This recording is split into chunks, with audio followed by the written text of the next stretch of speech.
ذاکر جابا نام کا گودھرا کا ایک انفلوئنسر ہے. اس نے ایک ویڈیو بنائی جس میں وہ ایک روڈ پر کھڑا ہے, وہاں گاڑیاں بھی چل رہی ہے, اس کے ہاتھوں میں ایک پلے کارڈ ہے, ایک پوسٹر ہے جس پر لکھا ہے آئی لو محمد صلی اللہ علیہ وسلم, اور میوزک کے ساتھ اس طرح کی ویڈیو بنا کر اس نے اپنے انسٹاگرام اکاؤنٹ پر شیئر کر دیا. اب گودھرا پولیس کو یہ برداشت نہیں ہو سکا کہ کیسے کوئی آئی لو محمد صلی اللہ علیہ وسلم کا پوسٹر لگائے گا, اس طرح کی ویڈیو شیئر کرے گا. گجرات پولیس نے یا کہہ لیجیے گودھرا پولیس نے ذاکر جابا کو اپنے یہاں تھانے میں بلایا اور اس کو سمجھایا کہ تم نے اس طرح کا پوسٹر کیسے لگایا, ماحول اچھا نہیں ہے, اس ویڈیو کو ڈیلیٹ کرو. جب پولیس تھانے سے باہر ذاکر جابا نکلا تو اس نے اپنی ایک ویڈیو بنائی اور اس نے کہا پولیس نے اسے بلایا تھا سمجھانے کے نام پر, لیکن پولیس نے اس کی پٹائی کی ہے, پولیس نے اس کے ساتھ بدتمیزی کی ہے. اب جیسے ذاکر جابا کی یہ ویڈیو سامنے آئی جس میں پولیس کی بربریت کا معاملہ تھا, پولیس کے اٹیک کا معاملہ تھا, مسلم نوجوانوں کو وہاں غصہ آ گیا, وہ بھڑک اٹھے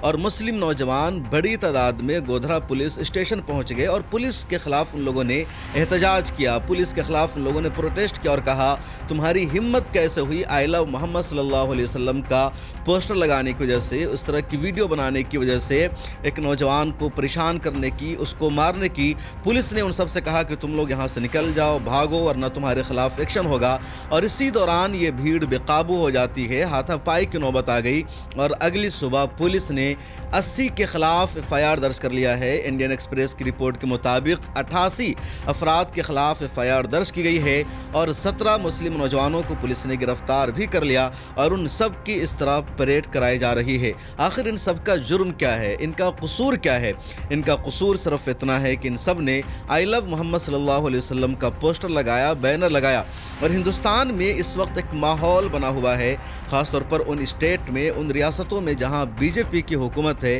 کہ کیسے مسلم نوجوانوں کو گرفتار کرنا ہے, ان کو جیل بھیجنا ہے, ان کے خلاف ایکشن لینا ہے. اور اس کی شروعات اتر پردیش کے کانپور سے ہوئی.